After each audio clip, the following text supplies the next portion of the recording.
আসসালামু আলাইকুম বন্ধুরা, আজ আমি আপনাদের মটরশুঁটির খোসা থেকে একটা ইউনিক ভর্তা করে দেখাচ্ছি। এইভাবে আমি মটরশুঁটিগুলোকে বেছে নিচ্ছি। আমি শুঁটিটা আলাদা করে নিচ্ছি আর খোসাটা আলাদা করে নিচ্ছি। ফেলে দিচ্ছি না, কিন্তু আমি রেখে দিচ্ছি আলাদাভাবে। দিয়ে ঠিক এইভাবে আমি খোসা থেকে ওই সাদা আঁশের মতো অংশটা তুলে ফেলে দেবো। দেখুন আমি কিভাবে বার করছি। ঠিক এইভাবে আবার একটা তুলে দেখাচ্ছি আপনাদের। এই দেখুন, ঠিক এইভাবে আমি এই সাদা আঁশের মতো অংশগুলোকে বাদ দিয়ে দেবো। এইভাবে ধরলেই ও সাদা অংশটা উঠে আসবে।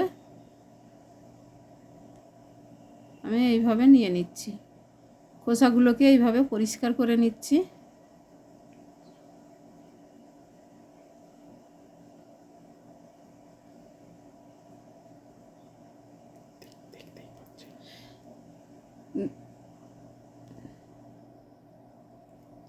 এইভাবে তো দেখতে দেখতে আমি অনেকগুলো খোসাও আমার অনেকটা হয়ে গেছে, শুঁটিও অনেকটা বেরিয়ে গেছে, আর অনেকটা খোসাও পরিষ্কার করে নিয়েছি। এই দেখুন,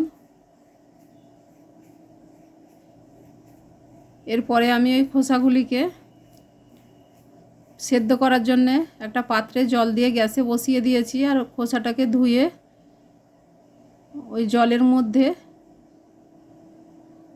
দিয়ে দিচ্ছি।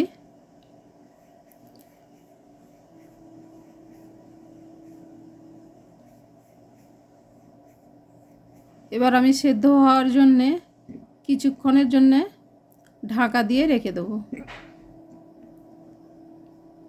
কিছুক্ষণ পর আমি দেখে নিচ্ছি যে খোসাটা সেদ্ধ হয়েছে কি না। সেদ্ধ হয়ে গেছে, এটা আমি নামিয়ে রেখে দিচ্ছি, নামিয়ে জলটা ঝাড়ে দিচ্ছি। এরপরে আমি তাওয়া বসিয়ে দিয়েছি গ্যাসে, দিয়ে সামান্য সর্ষের তেল দিয়ে দিচ্ছি।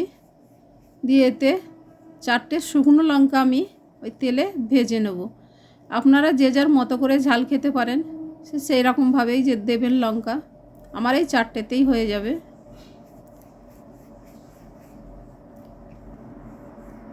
আমি এই 4টে লঙ্কা ভালোভাবে নেড়ে চেড়ে ভেজে নিচ্ছি। আমার ভাজা হয়ে গেছে, আমি এগুলো তুলে নিচ্ছি একটা পাত্রে। এরপর আমি ওই গরম তেলে 2 পিস রুই মাছ দিয়ে দিচ্ছি। এটাকে উল্টে পাল্টে ভেজে নিচ্ছি। আমি খুব শক্ত মচমচে করে ভাজবো না, কারণ কি এটা আমি একটু নরম করেই ভাজবো। আমি এটা ভর্তাতে দেবো। শক্তভাবে ভাজা হলে ভর্তাতে দেওয়া যায় না। এরপর আমি ওই তেলে দিয়ে দিচ্ছি রসুন কয়েক কোয়া, দিয়ে দিচ্ছি কুচনো পেঁয়াজ। এটাকে আমি নেড়ে চেড়ে একটু লাল লাল করে ভেজে নেব। আমার ভাজা হয়ে গেছে। এবার আমি ওই একই পাত্রে ওগুলোকে সব তুলে নিচ্ছি। এরপর আমি ওই ভাজা মাছ থেকে কাঁটাগুলো আলাদা করে বেছে নেব। এবার কাঁটাগুলো আলাদা করে নিচ্ছি। এরপর আমি ওই ভাজা লঙ্কাগুলো লবণ দিয়ে ভালো করে মেখে নিচ্ছি। ওই মাছগুলোকে মেখে নিচ্ছি লঙ্কা আর লবণের সঙ্গে।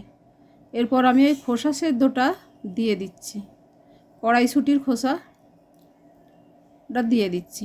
পেঁয়াজ, মাছ ও শুঁটির খোসা, লঙ্কা একসঙ্গে ভালোভাবে মেখে ভর্তাটা আমি তৈরি করে নিলাম।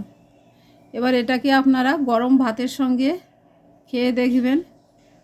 এটি আপনারা তৈরি করে খেয়ে দেখবেন এবং আমাকে কমেন্টে জানাবেন আপনাদের কেমন লাগলো। বন্ধুরা, আমার এই ভিডিওটি যদি আপনাদের ভালো লেগে থাকে তাহলে চ্যানেলটিকে সাবস্ক্রাইব করে বেল আইকনটি প্রেস করে দিন এবং লাইক, কমেন্ট, শেয়ার করতেও ভুলবেন না।